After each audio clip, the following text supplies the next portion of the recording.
참 중요한 이야기입니다. 성경 전체가 말하고 있는 성경 전체의 맥과 핵심을 꿰뚫어 보지 못하면 오늘 이 말이 굉장히 어렵고 이해가 되지 않습니다. 또 하나, 하나님께서 우리에게 원하는 것이 제사라고 생각하는 신앙인들과 하나님께서 우리에게 요구하시는 것이 자비라고 보는 신앙인들 사이에 엄청난 차이가 납니다. 우리가 예수를 믿고 신앙을 갖지만 내가 하나님이 요구하시는 신앙이 제사라고 보는 사람들이 많이 있고 하나님이 우리에게 요구하는 신앙이 자비라고 보는 신앙인들이 많이 있는데 이 둘의 신앙생활은 같은 신앙생활을 하는 것 같이 보이지만 아주 다른 신앙인입니다. 그래서 하나님께서 우리에게 요구하시는 신앙에 대한 성경의 맥을 아직 알지 못하는 사람들은 이 두 구분이 무엇을 구분하는지를 잘 모릅니다. 이럴 만큼 오늘 이야기는 우리가 어떤 관점에서 하나님을 보느냐에 따라서 완전히 달라지는 갈림길에 서 있다라고 보셔도 됩니다. 자, 오늘 한번 단어 정리를 먼저 한번 해보도록 하겠습니다. 성경을 한번 보십시오. 자, 오늘 몇 가지 단어를 보십시오. 자, 이 단어를 한번 봐요. 자, 죄인, 10절에 죄인, 12절에 병든 자, 13절에 자비. 요 세 개를 한번 묶어볼게요. 죄인, 이 사람은 누구예요? 병든 자고, 병든 자는 뭘 원해요? 하나님의 자비를 원하는데 그 자비가 뭘 만들어내죠? 회개예요. 회개예요. 그때 나오죠? 끝에 뭐하러 오셨다고요? 죄인들을 회개에 이르려고 왔노라. 누가 회개를 한다고요? 죄인이 회개한단 말이에요. 그러면 다시 한번 정리 한번 해볼게요. 자, 죄인이 하나님이 보실 때 누구라고요? 의원이 필요한 병든 사람입니다. 의원이 필요한 죄인이 뭐를 한다고요? 선생이 필요하죠. 치료가 필요합니다. 그 사람이 결국은 뭘 하게 되냐면 회개하게 됩니다. 그러면 누구는 회개하지 않는 자가 있습니다. 누굽니까? 다시 한번 또 성경을 한번 봐요. 12절 누구죠? 건강한 자. 물론 세리입니다. 근데 그 세리는 자기가 어떤 사람이라고 생각하냐면 건강하다고 생각합니다. 그런데 그 세리는 왜 건강하다고 생각할까요? 13절에 제사 때문입니다. 내가 하나님 앞에 나와서 예배하는 한, 내가 신앙생활을 하고 있는 한 하나님 앞에 회개할 것 없는 건강한 신앙인이라고 생각하는 것이죠. 이 사람은 뭘 하지 않아요? 회개하지 않습니다. 어때요? 많이 다르죠? 이 두 갈림길이 똑같이 많은 사람들이 교회를 다니고 있지만 전혀 다른 사람입니다. 건강한 사람은 의원이 필요하다는 생각을 하질 않습니다. 무슨 뜻이냐면 여기서 말하는 의원은 누굽니까? 당연히 예수님입니다. 그래서 자신들은 건강하다고 생각하기 때문에 예수님이 오셨을 때 당연히 배척했습니다. 왜냐하면 자기는 의인이고 건강한 사람이고 나는 이미 구원받았다고 생각을 하고 있기 때문에 그렇습니다. 사실은 교회 안에 이런 사람은 구원받기가 굉장히 힘듭니다. 교회 다니는 사람. 차라리 누가 구원받기가 쉽냐면 전혀 예수를 모르는 죄인 같은 저 사람들이 훨씬 빠릅니다. 교회를 다니면서 복음을 들어도 잘못 들으면요, 이걸 고치는 것이 그렇게 힘들 수가 없어요.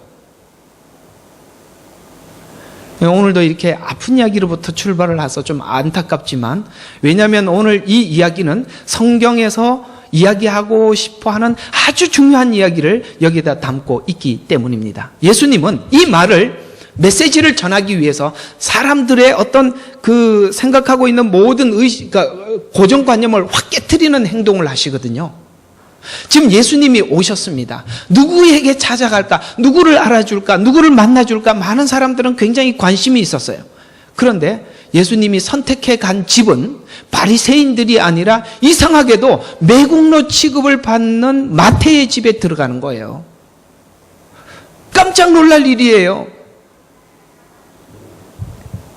지금 예수님이 이 마태의 집에 들어가신 것은 말씀으로 말씀을 전하는 것이 아니라 예수님의 행동으로 메시지를 전하고 있는 거예요. 여러분, 예수님의 메시지는 말만이 메시지가 아니라 그분의 행동 하나하나가 다 메시지입니다. 오늘 이 이야기 잘 들으셔서, 자, 오늘 마태만이 하나님의 자비가 필요한 자가 아니라죠. 우리 앞에 있는 이야기를 함께 보셔야 해요. 자, 어디를 좀 보셔야 되느냐면, 자, 이게 내가 이걸 여기다가 적었는지 잘 모르겠네요. 안 적었네요. 자, 우리 앞에 있는 이야기를 쭉 보시면, 자, 8장 28절부터 34절에 보니까, 자, 마귀 들린 사람, 귀신 들린 사람이 무덤가에서 소리 지르고 외쳤던 두 남자. 여러분, 이 두 남자는 구원받은 하나님의 자비의 은혜를 받은 사람의 대표자죠. 그러면 지금 귀신에 들린 사람이 자기가 귀신 들린 줄 알았을까요? 몰랐죠? 그러면 자기가 나는 귀신 들려서 이 귀신이 나가야 돼. 예수님만이 이걸 치료할 수 있어. 이렇게 생각한 게 아니에요. 그들이 받은 구원은 완전히 은혜예요. 자비, 이게 바로 자비라는 뜻이에요. 자비란 내 공로가 하나도 없다는 뜻이거든요.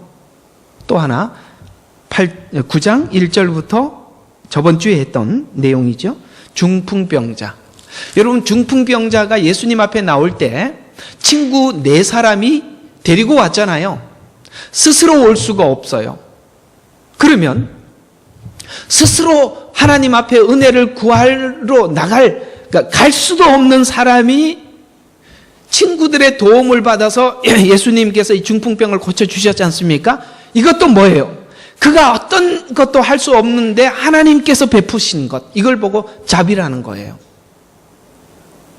오늘 이 두 사건들을 앞에다 두고 오늘 본문을 이해해보면, 귀신 들린 사람, 그러니까 귀신 들린 사람, 병든 자, 모두가 다 하나님의 자비를 입은 사람이구나. 동일하게 여러분의 구원도 하나님의 자비로 얻은 구원이라는 것을 말씀해 주고 있는 거예요. 그러나 바리새인들은 자기가 제사가 뭐예요? 여러분, 이렇게 생각하는 분들이 많아요. 나는 교회를 다니고 있다, 세례를 받았다, 고로 나는 구원을 받았다, 하나님이 절대 나를 지옥 보낼 수 없다. 절대 그렇지 않습니다. 그건 누가 생각하고 있는 구원이냐면 바리새인들이 생각하고 있는 구원관이에요. 그렇지 않습니다. 우리는 구원을 여러분들이 예배를 드리고 헌신을 해서 받는 것이 아니라 전적으로 하나님의 은혜로 받은 것입니다. 여기에 내 공로는 하나도 없습니다. 이 부분에 대한 이해를 어떻게 하고 예수를 믿느냐에 따라서 아주 다른 길을 가는 겁니다. 겉으로는 전혀 표시가, 어쩌면 제사를 드리는 사람, 오늘 이 바리새인들과 같은 신앙관을 가진 사람은 훨씬 더 우리 눈에 보기에는 훌륭한 신앙인으로 비춰질 수 있어요. 여기까지 공감하십니까? 이해가시죠? 자, 그러면 오늘 이 말씀을 중심에 두고 오늘 말씀들을 살펴보도록 하겠습니다. 자, 마태의 집에 들어가 식사를 하심으로 전한 메시지인데요. 나는 제사를 원치 않고 자비를 원한다. 바리새인들과 예수님이 본 죄인과 의인의 구분. 바리새인들이 보는 의인은 누구예요? 제사를 하고 율법을 지키고 하나님의 말씀에 떠나지 않는 이런 사람들이 자기가 볼 때는 의인이라고 생각하고 있고, 누구는 죄인이라고, 마태 같은 사람은 죄인이라고 생각하고 있는데, 하나님이 보실 때 의인은 누구냐면 예수를 만나 회개하고 돌이킨 자가 의인이라고 이렇게 생각을 하시는 거예요. 근데 만날 수 있는 준비된 사람이 누구였어요? 마태였습니다.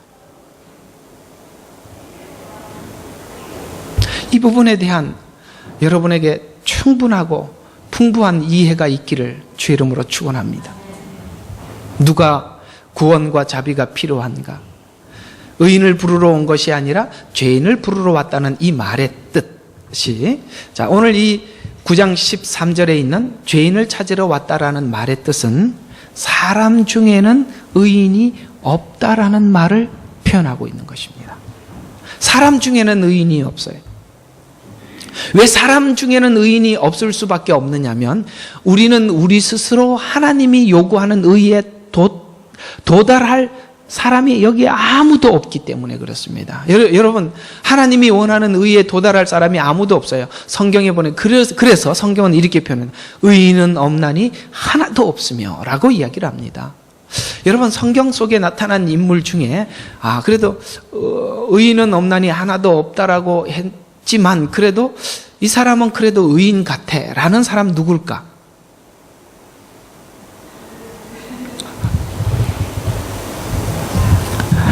아마도 나름대로 뭐 다윗이 아니라, 다윗은 아니라는 거 답이 딱 나오죠. 바세바 사건이 있었지. 그러니까 아니구나 이렇게 생각이 들겠고. 근데 요셉, 다니엘 이런 사람들 생각해 보면 그런 흠이 없는데 라는 생각이 들지만 성경에 기록한 요셉의 인생에 흠이 없는 것 같이 보이는 게 전부가 아니라 그 내용이 하나님께서 요셉을 통해서 메시아를 연결시키기 위한 과정 속에 필요한 내용만 적어서 그렇지. 자서전을 쓸 때는 사람들이 자기 좋은 이야기들을 많이 써요. 성공한 사람의 자서전 이야기예요. 실패한 사람들의 자서전은 남이 써주는데 아주 형편없게 쓰죠. 자기가 자기 이야기를 쓸 때 그럴 수 있지요. 성경은 그런 성경에 필요한 메시지를 전달하기 위한 부분을 기록하다 보니까 그렇게 썼지요. 사실은 그렇지 않는 부분들이 분명히 있습니다. 왜냐하면 성경은 분명히 우리에게 말씀하고 있습니다. 의인은 없나니 하나도 없다라고 성경은 분명히 못을 받고 있기 때문입니다. 그래서 내가 죄인을 찾으러 왔다는 것은 사람 중에는 의인이 없다라는 말의 뜻은 하나님과 분리되지 않는 자는 아무도 없다라는 이야기예요. 그래서 또 자비를 원하고 제사를 원치 않는다라는 이 말을 이해하기 위해서는 제사가 무슨 말인가라는 뜻을 좀 살펴보도록 하는데요. 제사란 하나님 앞에 나가려고 하니까, 내가 하나님 앞에 나가려고 하니까 내가 죄라는 장애물이 있어서 나가지 못하니 이걸 제사라는 것을 통해서 하나님 왜냐하면 이 제사라는 것은 어떤 제물을 하나님 앞에 바치는 건데, 제물을 바쳤다라는 것은 어떤 동물이 희생되었다는 것, 죽었다는 뜻이에요. 왜냐하면 우리가 하나님을 만나려고 하니까 죄인된 모습 이대로는 만날 수 없어요. 죄인은 하나님 만나면 어떻게 하죠?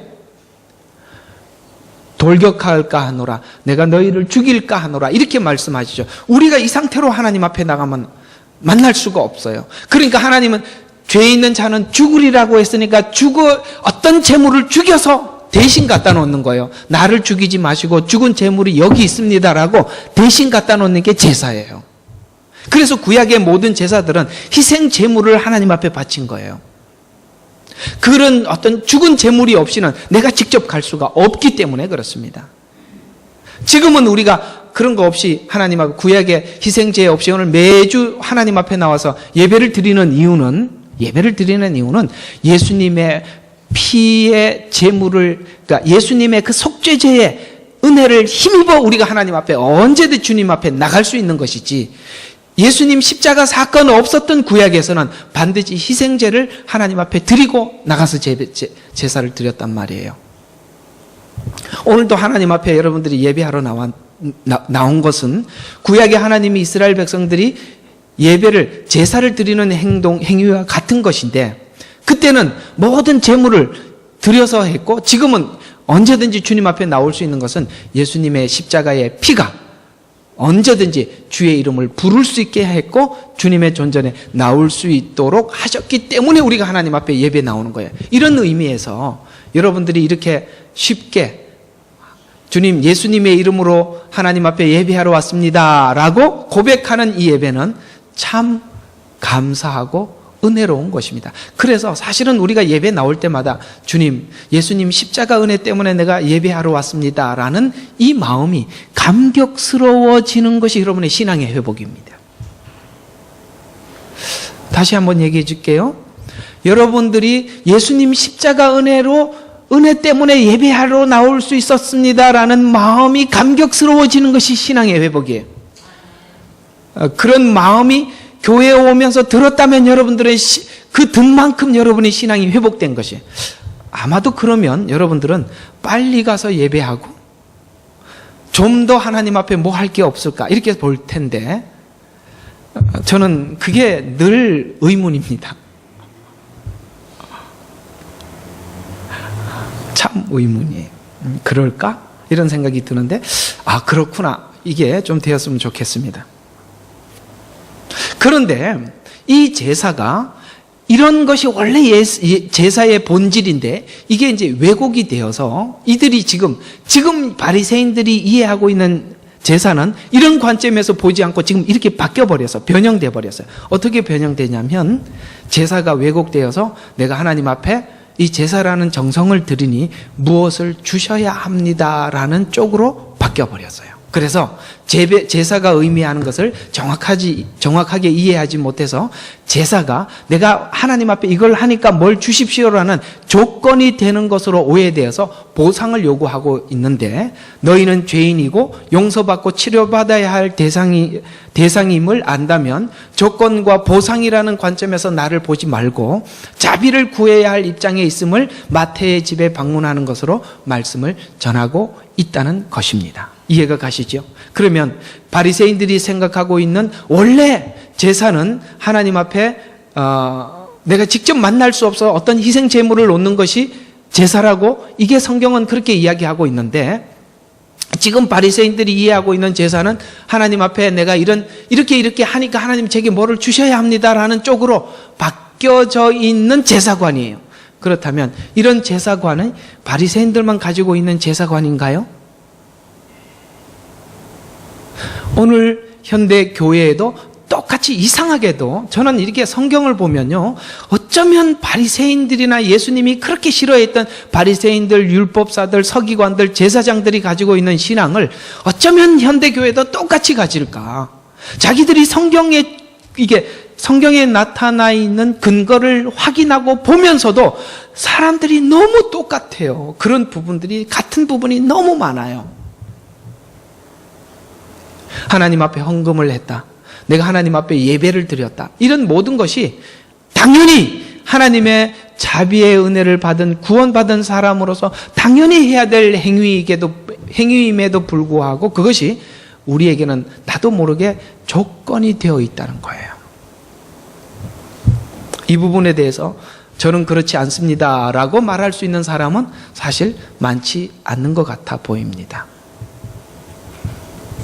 자, 바리새인들이 본 죄인과 의인의 관점이 율법이 없는 세상 사람들 가운데 종말이 가까워지면서 그들이 생각하고 있는 이런 잘못된 죄와 의인관이 많이 변형될 것을 성경은 이렇게 표현하고 있습니다. 로마서 1장 23절에 보면 이 같은 일을 행하는 자들이 마땅히 죽음에 처해야 한다는 심판을 알면서도 이 같은 일을 행할 뿐 아니라 이런 일을 행하는 자들을 좋게 여기느니라. 이게 인류가 합의한 모든 죄와 의에 대한 기준이에요. 자, 여러분, 그리스도인이라고 표현하는 우리들은 죄와 의에 대한 기준을 하나님이 정한 성경을 기준으로 삼습니다. 우리는 세상이 정하고 있는 죄와 의에 대한 기준을 우리는 절대 받아들일 수 없는 게 크리스찬이에요.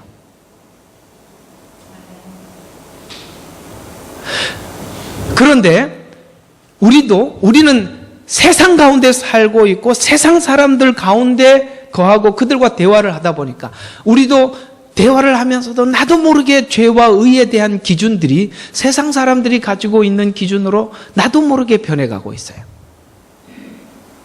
그러면 어떻게 되느냐면 오늘 로마서 1장 23절에 있는 말씀처럼 이 같은 일을 행하는 자들이 마땅히 죽음에 처해야 한다는 하나님의 심판을 안다는 것은 하나님께서 말씀하신 성경의 죄와 의에 대한 기준을 알고는 있으면서도 그런 자기 자신을 지키지 못하면 어떻게 된다고요? 이 같은 일을 행할 뿐만 아니라 나도 그렇게 산단 말이에요. 그렇게 하는 사람들을 옳다고 여기는 데까지 갈 수 있어요. 절대 가지 않을 것 같아 보입니까? 갈 수 있습니다. 가만히 한번 보십시오. 여러분과 제 마음속에 죄와 의에 대한 기준과 생각들이 세상 사람들이 정해놓은 죄와 의에 대한 기준으로 많이 바뀌어져 가고 있고 교회에서 이렇게 이야기를 하다 보면 그 바뀌어진 부분에 대해서 서로 논쟁이 될 때가 많이 있습니다. 여러분은 여러분 자신을 부디 지키셔서 죄와 의에 대한 기준이 성경이 기준하고 있는 말씀에서 그러니까 조금도 양보하지 않기를 주의 이름으로 축원합니다. 구원이 무엇이냐면 하나님과 분리된 죄인들을 죄와 사망에서 자유케 하는 것인데 로마서 8장 17절과 21절에 보면 자녀이면 상속자들이니 하나님의 상속자요 그리스도와 함께한 공동 상속자요. 여러분 구원받았다라는 말은 하나님의 자녀가 되었다는 말은 하나님의 상속자가 되었다는 뜻이에요. 이 상속에 대한 이야기를 좀 하면 대부분 동양이 가지고 있는 그 어떤 법은 동양 사람들이 가지고 있는 법은 유교와 불교 안에서 생각하고 있는 어떤 법을 따라서 이렇게 법령을 이렇게 개정을 많이 하는데요. 서양은 법을 성경을 따라서 법을 정해놓은 게 많이 있어요. 그래서 우리 동양 유교적 관점에서 보면 상속을 한다면 친자와 양자가 있을 때 동양적 관점에서 보면 친자에게 더 상속해야 돼요? 양자에게 상속을 해야 돼요? 동양 관점에서는 친자지요. 근데 서양 관점에서는 양자에게 상속이 더 엄격하게 법으로 규정이 되어 있습니다. 처음 듣는 이야기죠. 왜냐하면 친자는 당연히 부모가 자식에게 주고 싶은 마음이 있어서 주지요. 그러나 양자에게는 그렇게 하지 않잖아요. 그래서 양자에 대한 법이 훨씬 더 까다롭습니다. 예를 들어서 똑같이 마지막 한 개 남은 것을 누구 줄 것이냐, 양자에게 주도록 만든 게 서양법이에요. 왜요? 우리는 하나님 앞에 친자예요, 양자예요?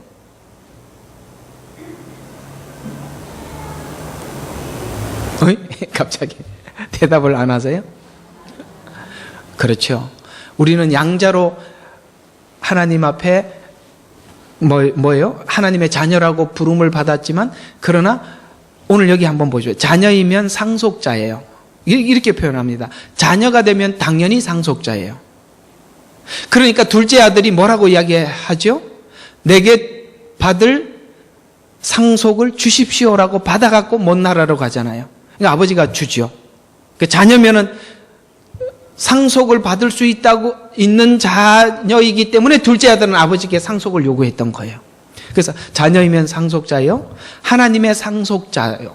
그러면서 그리스도와 함께한 뭐가 됐어요? 양자임에도 불구하고 그리스도와 함께한 공동 상속자가 됐다고요.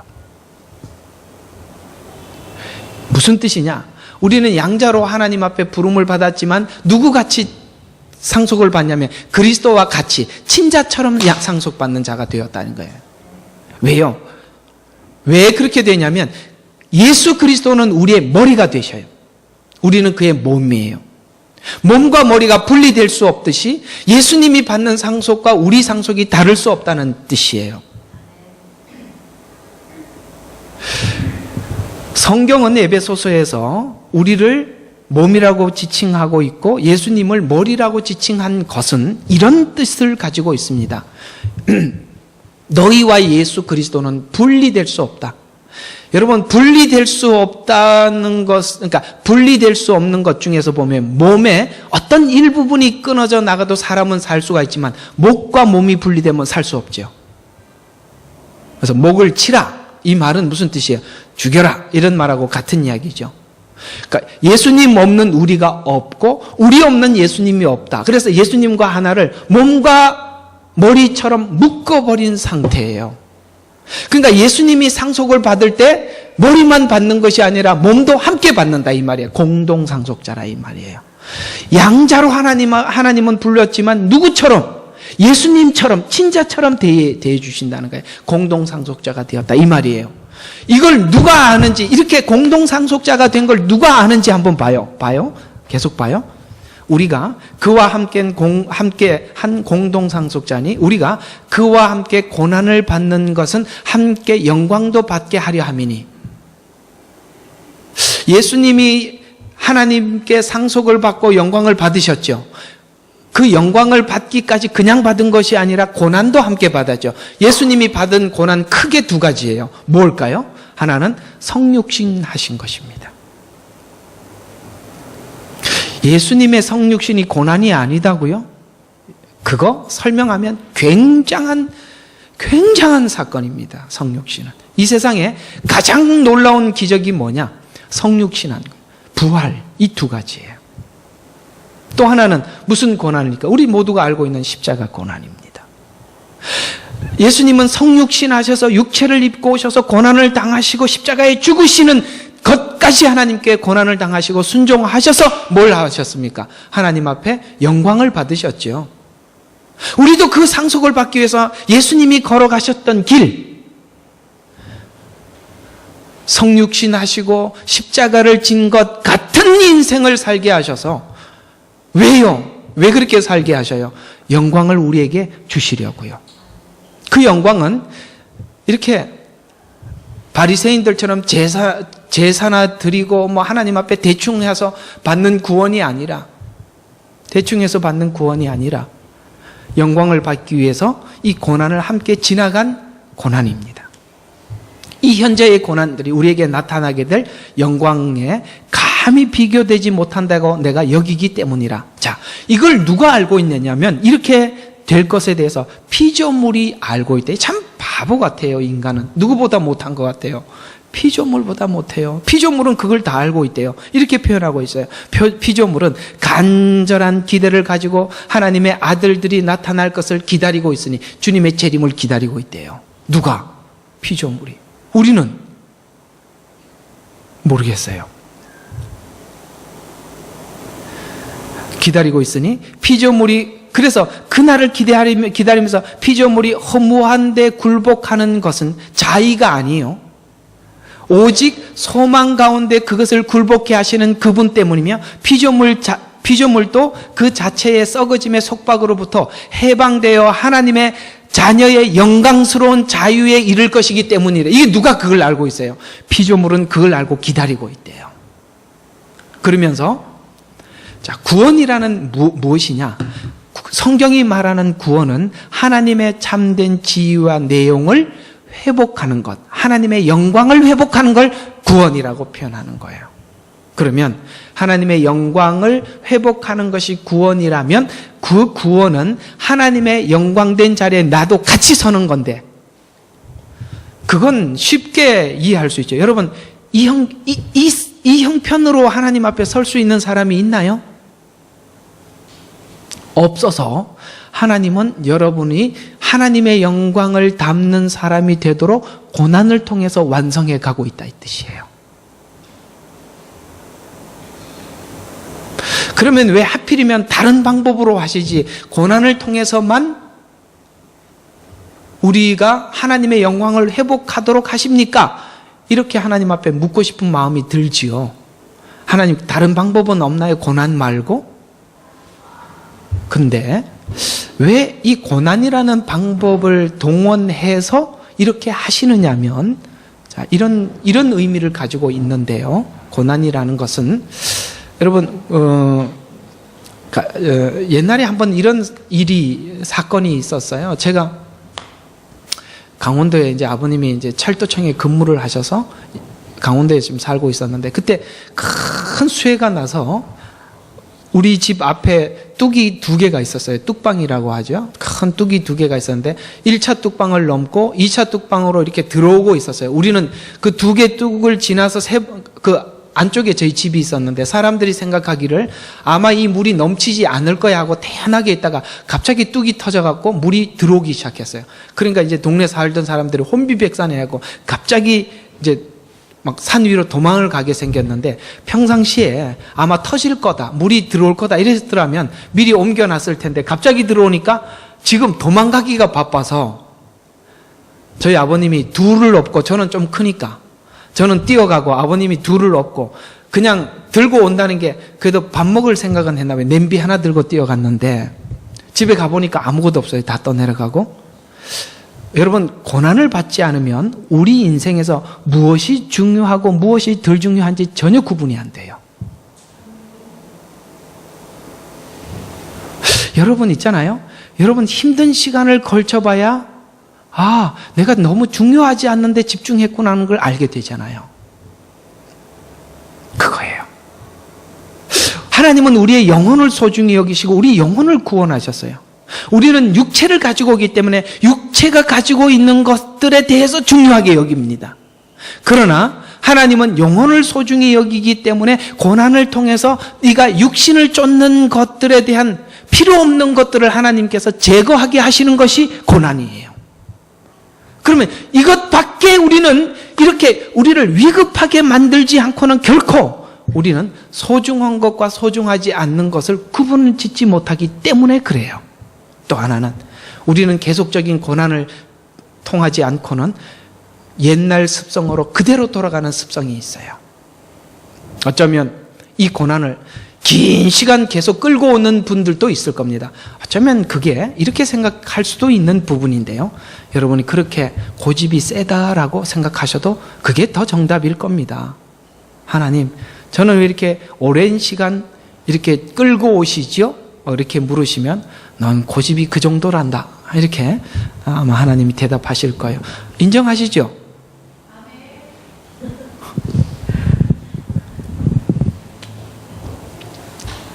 그 다음, 피조물이 기대하는 것은 십자가의 죽음과 부활로 사망을 이긴 것처럼 재림의 날, 그러니까 하나님의 아들들이 나타나는 그날, 그리스도 예수 안에 있는 생명이 사망을 이기는 그날을 피조물은 기다리는 것처럼 동일하게 기다리는 것이 구원인데, 그 날을 무슨 날이라고? 영광의 날이라고 성경은 표현하고 있습니다.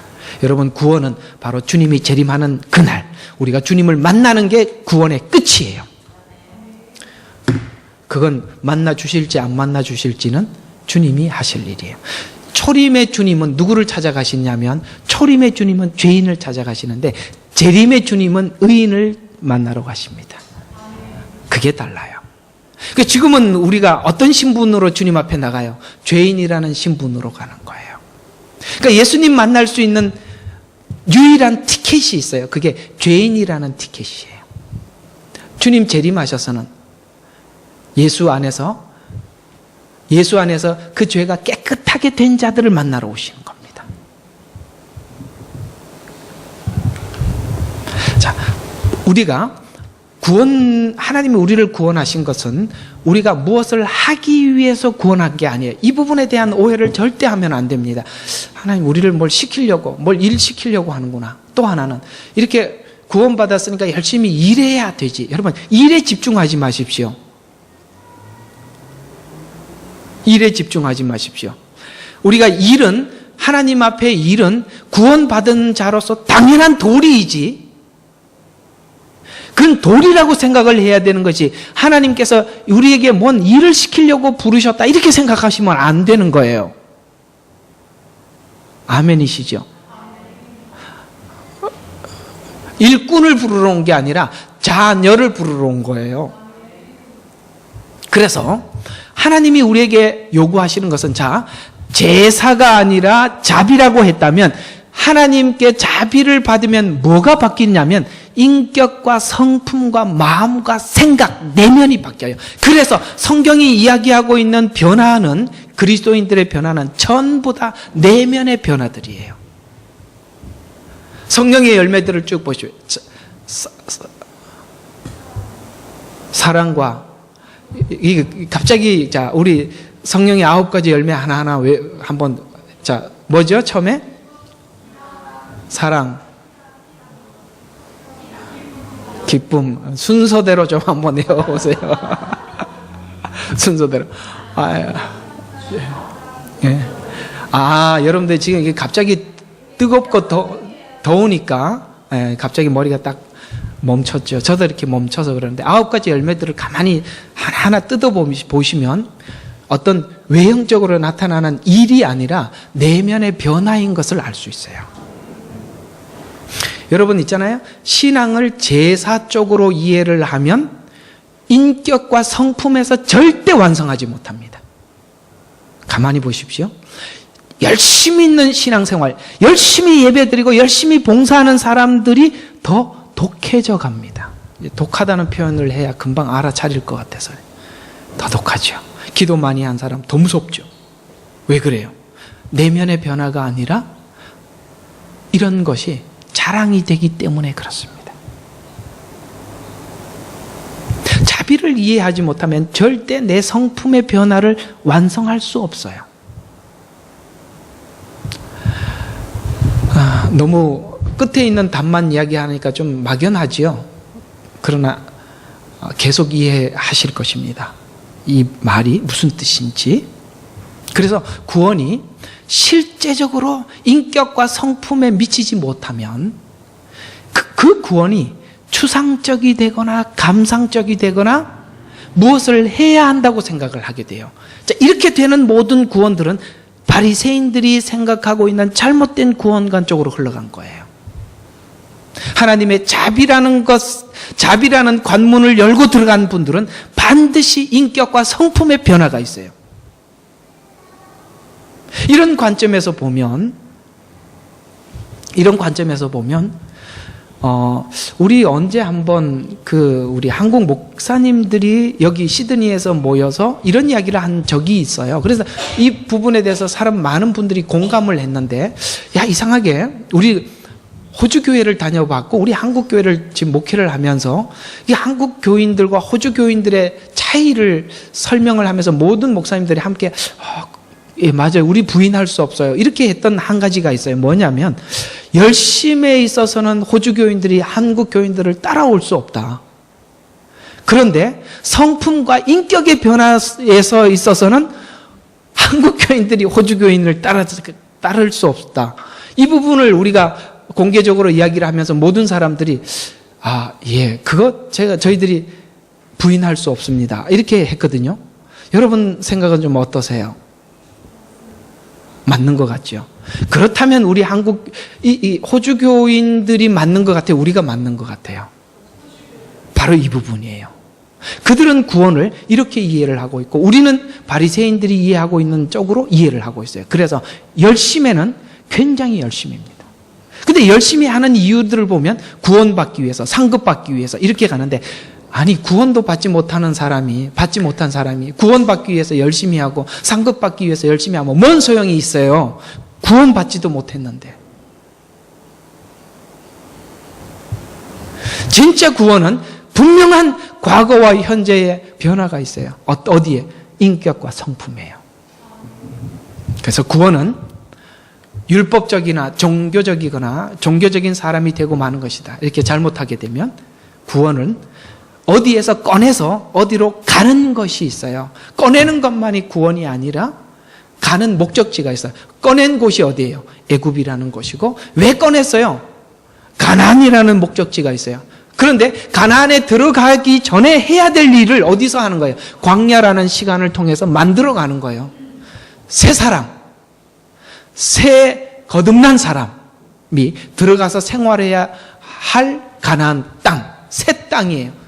그래서 우리는 하나님께서 애굽에서 꺼내자마자 가나안 땅으로 보낸 것이 아니라 광야라는 시간을 통해서 애굽에 있었던 그 과거의 습성들을 지우는 작업을 하는 곳이 광야예요.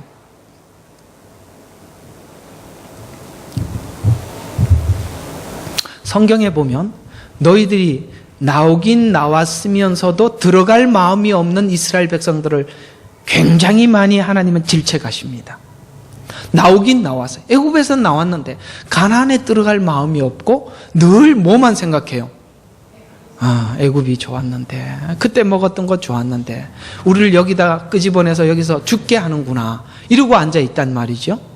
여러분, 그건 하나님께서 들어가고자 하는 목적지에 대한 소망이 없어서 그러는 거예요. 그래서 나온 걸 후회하시는 분들이 꽤 있어요. 이렇게 나오지 말고 죽기 전에 나와서 바로 가나안으로 들어갈 걸 왜 내가 미리 나와서 이 광야 생활을 하나, 이렇게 이상한 이야기를 하시는데 그러면 안 되죠. 이렇게 생각해요. 그걸로 가시려고 그러면 할 말 없죠. 자, 구원을 받은 사람은 어떤 인격과 성품에 분명한 변화가 있다고 했는데 그 인격과 성품에 대한 변화 중에 이런 부담이 당연히 있게 되어 있어요. 이 부담이 있는지 여러분 자신에게 자문해 보시기를 바랍니다. 자, 에베소서 5장 22절부터 이렇게 말씀하고 있습니다. 자, 아내들아, 너희는 너희 자신의 남편에게 복종하기를 주께 하듯 하라는 부담이 있습니까? 물어보잖아요. 당연히 있게 되어 있다고요. 복종이라는 부담을 가지고 계시냐 이렇게 묻는 거예요. 또 남편들에게 한번 물어보겠습니다. 남편들아, 너희는 자기 아내를 사랑하되 그리스도께서 교회를 사랑하셔서 교회를 위하여 자기 자신을 주신 것 같이 하라는 부담이 있나요? 남편들. 이 부담 당연히 있게 되어 있어요. 남편은 아내에 대해서 그리스도께서 사랑하셨던 것처럼 아내를 사랑하려고 하는 부담은 당연히 하나님의 자비를 받은 구원받은 사람들에게 나타나는 당연한 부담이고요. 또 하나는 아내들에게 가진 부담은 아내들아 남편에게 복종하기를 주께서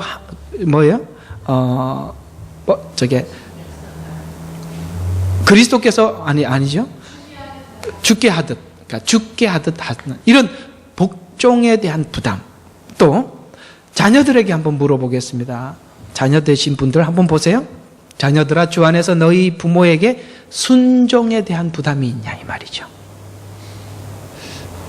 순종의 부담을 가지고 있다면 무슨 말에서든지 네 하고 대답할 것입니다. 또 아비들아, 아버지 되신 분들에게 이런 부담에 대해서 묻습니다. 아비들아, 너희 자녀들을 성나게 하지 말고. 그러니까 아버지들이 자녀들을 성나게 하는 것 같아요. 저도 많이 그렇게 한 것 같아요. 주의 교훈과 훈계로 양육해라. 왜 그렇게 성나게 하느냐면 양육 방법을 자기 뜻대로 하니까 자녀들이 성을 내는데, 아비들아, 자녀들을 뭘로 양육하라고요? 주의 교훈과 훈계로 양육을 하면 괜찮은데 보통 주의 교훈과 훈계로 하지 않고 성질대로 하잖아요. 그러니까 성질대로 하니까 뭐가 나요? 성나게 한단 말이죠. 이런 부담에 대해서 과거에는 없었던 부담 생겼나요?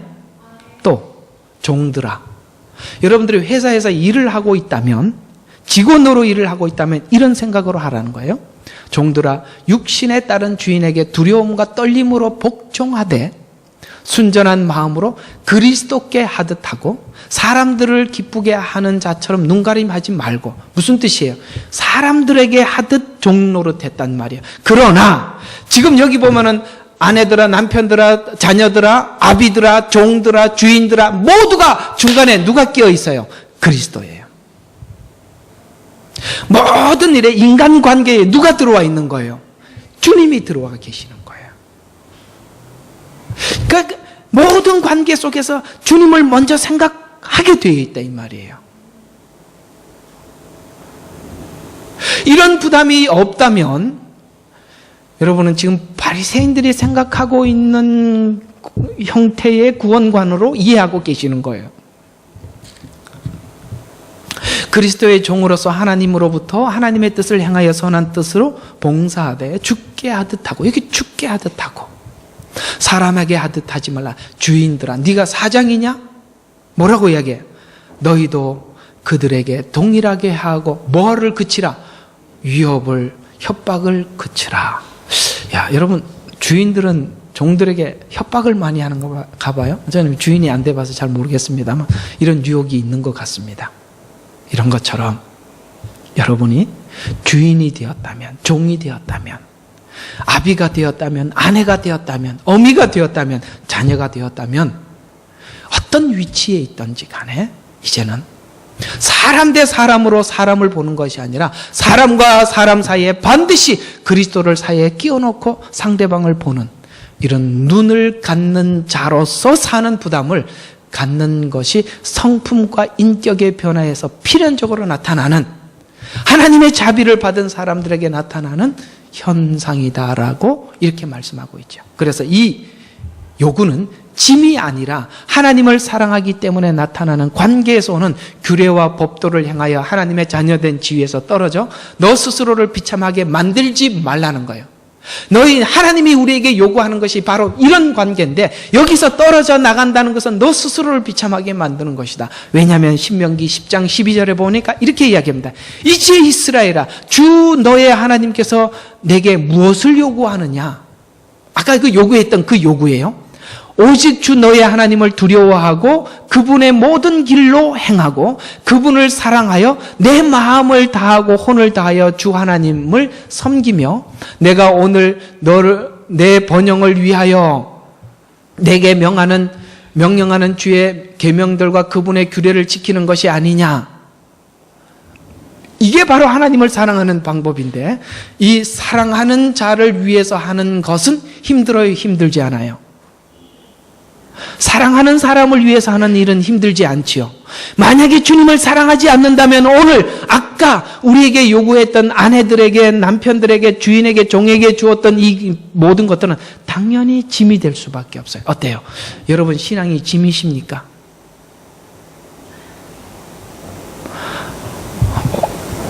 아주 용감하게 좌우로 흔드셨습니다. 위아래로 안 흔드시고. 짐이 아니라고 보신다면 여러분 하나님을 사랑하시는 거예요. 근데 그게 짐이라면 이게 이제 다음 주 나오는 이야기하고 연결이 되는 거예요. 낡은 새 포도주는 예수님이에요. 복음이에요. 복음을 헌 부대에 붙는 사람이 당연히 없죠. 왜요? 포도주를 보호하기 위해서는 뭐가 준비되어야 돼요? 새 부대가 준비되어야 해요. 새 부대는 뭐예요? 바로 예수 그리스도의 자비를 아는 신앙으로부터 출발하는 거예요. 거기에다 복음을 붓는 거예요. 그래야 부대도 온전하고 포도주도 보존되는 거예요. 만약에 그렇지 않고 낡은 그러니까 낡은 부대에 새 조각을 붙이면 둘 다 버린가. 이거는 엉성하고 이상한 부대가 되듯이 한쪽으로는 종교적이고 한쪽으로는 하나님의 복음적이고 이렇게 돼버리면 그건 굉장히 어색해서 이상하게 되는 거예요. 그래서 가만히 보면 이 어색한 포도 부대들이 많이 있어요. 하나님의 자비를 아는 것 같은데도 보면 굉장히 율법적이고 종교적인 것 같은데 또 얘기를 해보면 하나님의 자비 앞에 눈물을 흘리고 참 헷갈려요. 제사, 즉 종교적으로 받는 예배와 기도와 헌신은 거룩함을 이어받아 거룩을 향해 가기 위한 뭐예요? 방법이지 목적이 아니에요. 여러분 우리가 예배를 한다, 하나님 앞에 헌신을 한다, 기도를 한다 이런 것들은 목적이 아니에요. 그런데 지금 바리새인들은 신앙의 목적이 되어 있죠. 그건 목적이 아니에요. 수단이에요. 어떤 수단? 은혜를 받기 위한 수단으로 예배하고 은혜를 받기 위한 수단으로 기도하고 이해가 가시죠? 이런 것들은 수단이지 하나님께서 요구하는 신앙의 정상이 아니라 이 말이에요. 그래서 나는 자비를 원하고 제사를 원치 아니라는 말이 무엇인지 뭐 하라고요? 배우란 말이에요. 배우시기를 바랍니다. 자, 결론을 한번 말씀드리게 보겠습니다. 자, 죄인이라고 여기는 자들은 죄인을 부르러 오신 예수님, 자신이 죄인이라는 것을 알고 자비를 얻기 위해서 적극적이며 자비를 얻는 것이 표현이 회개다. 자, 여러분, 자신이 죄인이라는 것, 병든 자라는 걸 아는 사람이라면 의원이 왔다라는 소식을 들으면 어떻게 하겠어요? 아우, 달려가죠. 그 말이에요.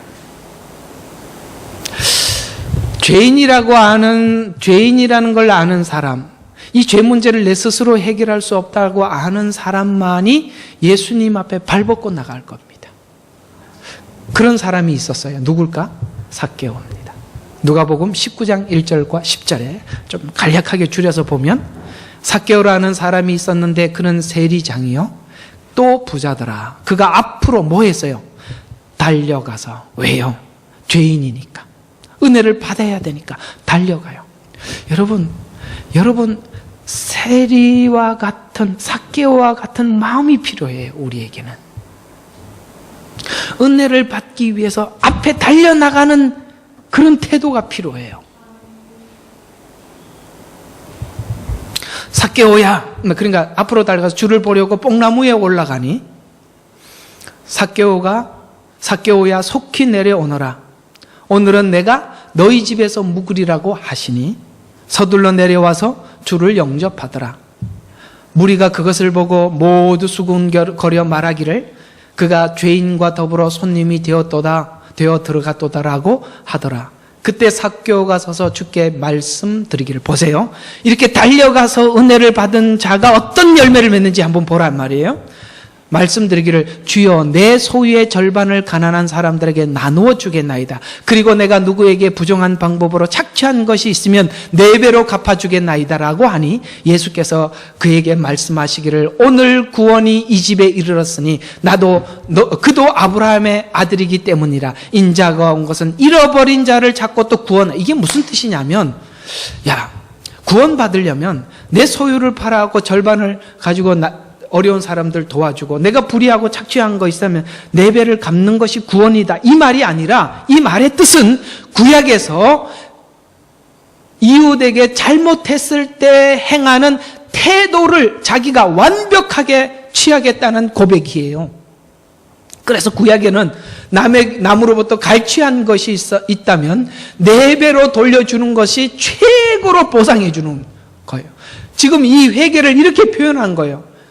그러니까 회개했다라는 표현이고, 회개가 실제적이었다라는 표현이에요. 이게 진짜 팔아갖고 나누어주고 4배를 갚아줬다는 것은 이해가 가시죠? 회개는 입으로 하는 것이 아니라 실제적으로 물 좀 먹고요. 회개를 입으로 한 것이 아니라 실제적으로 이렇게 행동했다라고 말하고 있는 거예요. 여러분, 하나님 앞에 회개했다면 여러분과 원수지고 여러분과 해결하기 힘든 사람이 있다면 진심으로 여러분이 먼저 찾아갈 수 있는 것.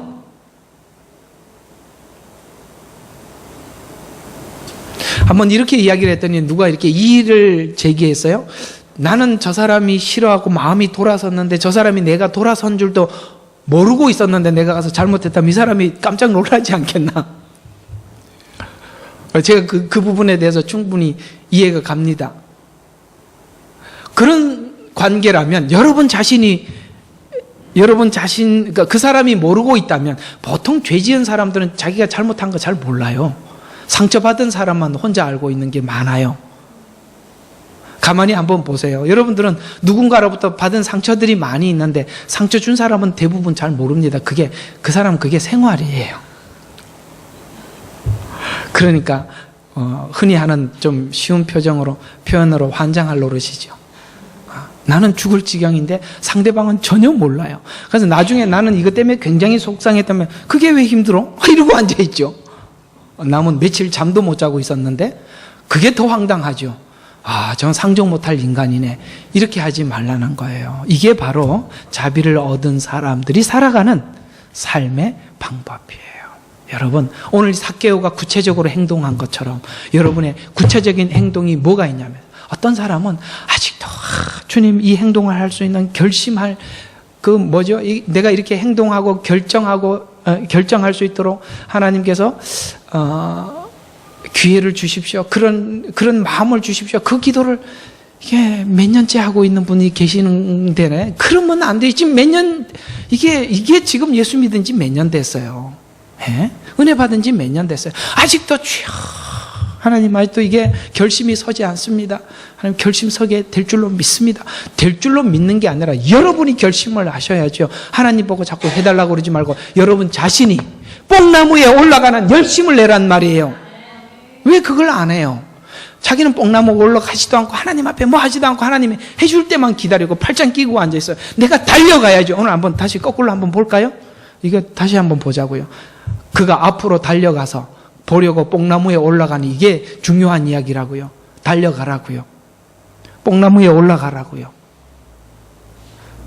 아시겠습니까? 이거는 안 하고 하나님 주실 줄 믿습니다. 그건 몇 년째 그러고 앉아있으면 그건 좀 이상하잖아요. 지나가고.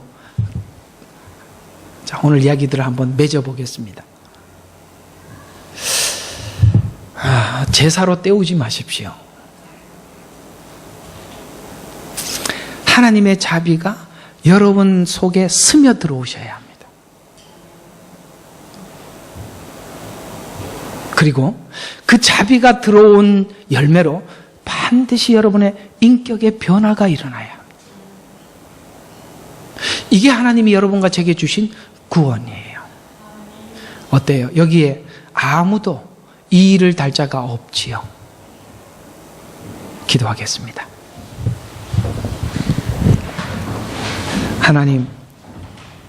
하나님은 우리에게 제사를 원하지 않고 자비를 원하셨습니다. 이 자비가 무엇인지에 대한 이해가 부족함으로 우리가 하나님 앞에 회개를 하면서도 그 회개가 우리의 인격에, 생각에, 마음에, 변화에 아무런 영향을 주지 못하고 있다면 하나님, 주님 앞에 다시 배우게 하여 주시옵소서. 이제는 우리 주 예수 그리스도의